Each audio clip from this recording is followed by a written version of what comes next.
A common trend I've noticed with the first wave of shoegaze groups is the release of only a handful of albums before disbanding. The golden trio of shoegaze, My Bloody Valentine, Slowdive, and Ride all followed this trend and had all three broken up by the end of the 1990s. Today, the group we'll be examining has a sparse catalog even by shoegaze standards. The name of the group is the Drop 19s, and their story begins in Boston, Massachusetts in 1990.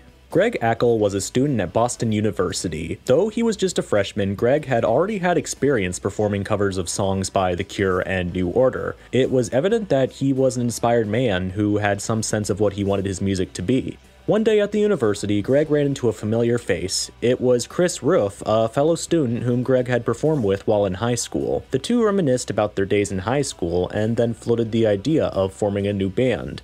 This eventually came to fruition after the duo recruited Motohiro Yasue as lead guitarist and Steve Zimmerman as bassist. With Greg as vocalist and Chris as drummer, the four would call themselves In April Rain.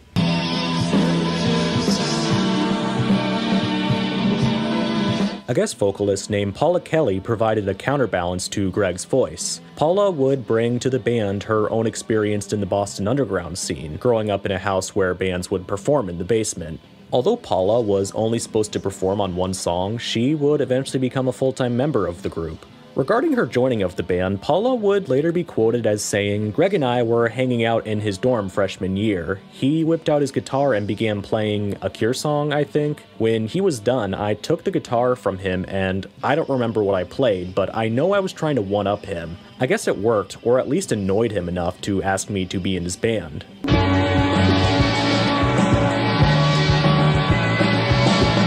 The group went to work, spending their time experimenting with sound. They would change their name to Drop 19s and would record their demo Mayfield in 1991.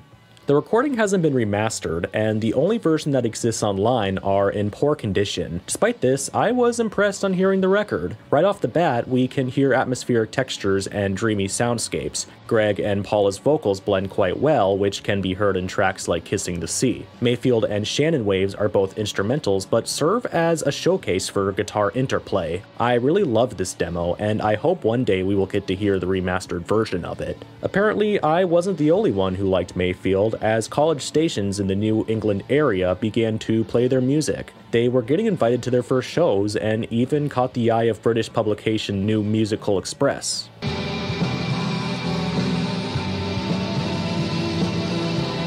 Realizing that they were starting to gain traction, Drop 19s quickly recorded another demo called Summer Session. In Summer Session, we hear this dreamy sound continue to manifest itself. Like Mayfield, the record is in poor condition, but I did enjoy it. Summer Session would attract more attention from the music industry, and record labels began to make their offers. Drop 19s would sign to Carolyn, a UK record label known for signing groups like Smashing Pumpkins and Primus. The band sat down and discussed their next course of action as they prepared to record their first studio album. Though they already had an album's worth of demo material under their belt, the Drop 19s opted to scrap the material and start fresh. Steve would comment that this decision was in part due to the backlash against shoegaze at the time. Between college classes, the band would go to Boston recording studio Downtown Recorders to record Delaware.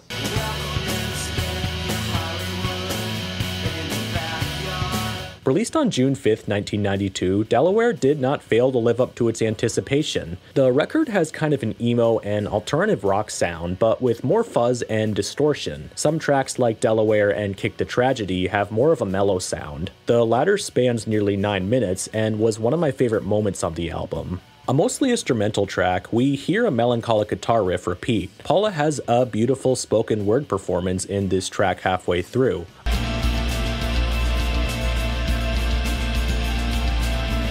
Other tracks like Baby Wonder's Gone and Aquarium have a more acoustic sound, with Greg and Paula's vocals taking center stage. On the other end, tracks like Rebury Rememberer have a much noisier sound that reminds me of a track from My Bloody Valentine's Isn't Anything. Another highlight on the album is Winona. There's a Twin Peaks-like vibe I get from this track, and I feel like it had the potential to become a radio hit.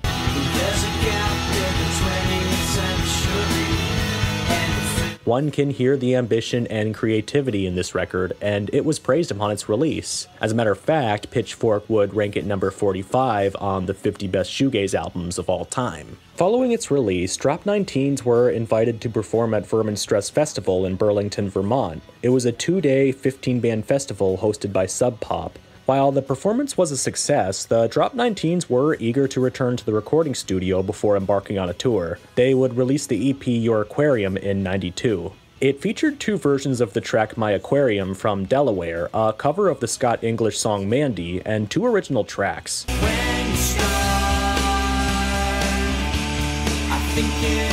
I quite enjoyed the EP version of My Aquarium, which has a beefier, heavier sound when compared to the version from Delaware. Mandy isn't that bad either. I never thought I would hear a shoegaze cover of this song, but somehow Drop 9 Teens manages to make it their own. What I loved most about this track is the screaming vocals in the background. It's wonderfully unhinged.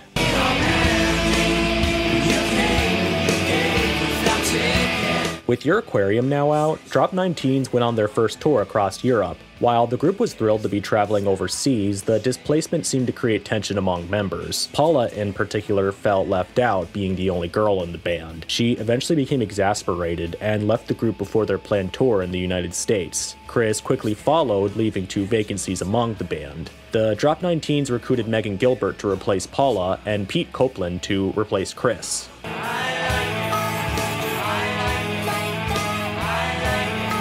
Despite the change in bandmates, the show went on and Drop 9 Teens would perform across the United States. They would even open for the Smashing Pumpkins during the North American leg of the tour. However, Moto would also leave for unclear reasons. One could speculate that it could have been in part due to roadblocks he uniquely faced, on one occasion not being permitted to cross into the Canada border. The bandmates were forced to play in Toronto and Montreal without him, as he was sent to Detroit on a bus. Regardless on why Moto left, the band was in need of a lead guitarist. They would recruit Pete's cousin Justin Crosby to fill the spot. 60% of the band had not been around when Delaware and Your Aquarium was recorded, and it was now time for them to record a follow-up album. In the minds of Steve and Pete, a change in sound would be necessary to reflect the change in lineup.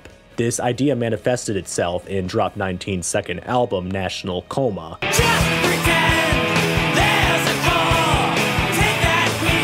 The album was released in October 1993, less than a month after Paula's new band Hot Rod released their debut record. In National Coma, we hear the group stepping away from their shoegaze sound, moving towards a more watered-down alternative rock sound. Gone are Greg's reverberated vocals, replaced with a more aggressive, straightforward sound.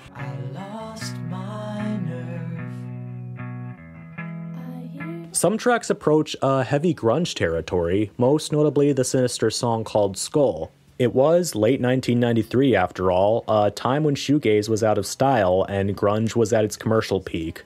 The shift in sound failed to resonate with Drop 9 Teens' audience, and National Coma was by most accounts a commercial and critical failure.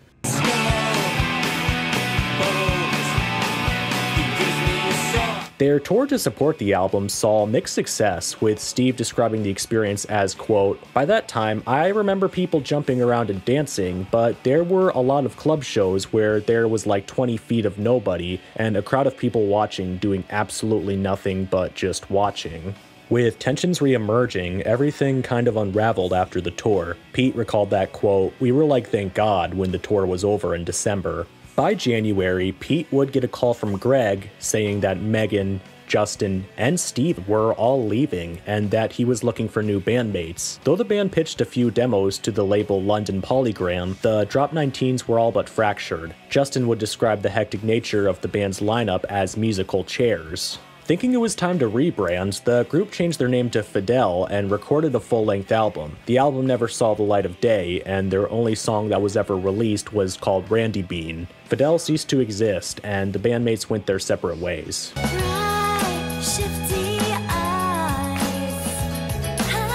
Paula eventually found her own orchestra and would go on to pursue a composition career in film and television. Justin would follow a similar path as Paula, and some of his compositions can be heard in the hit 2000s TV series Dexter. Surprise, motherfucker! Chris and Pete would continue to perform in various bands. Over the past 27 years, it has become increasingly evident that the Drop 19s were a promising and ambitious group that faded out all too soon. However, in January of this year, Greg would make an announcement on his Twitter page. It declared that Greg, Pete, Steve, and Moto would be spending the year recording a new Drop 19s album. Entitled Hard Light, the record is set to be released later this year. While there is no word yet on whether Paula will be coming back, Drop 19s have said to stay tuned for news regarding the future of the band. Personally, I would like to see a vinyl reissue of Delaware. It's exciting to know that the Drop 19s will be joining the ever-growing list of reuniting shoegaze bands. Appearing that the group is ambitious to return to the recording studio, we could be seeing a rebirth of the potential we could hear in Delaware. I am just one of many shoegaze fans celebrating their return, and I am looking forward to hearing their new album.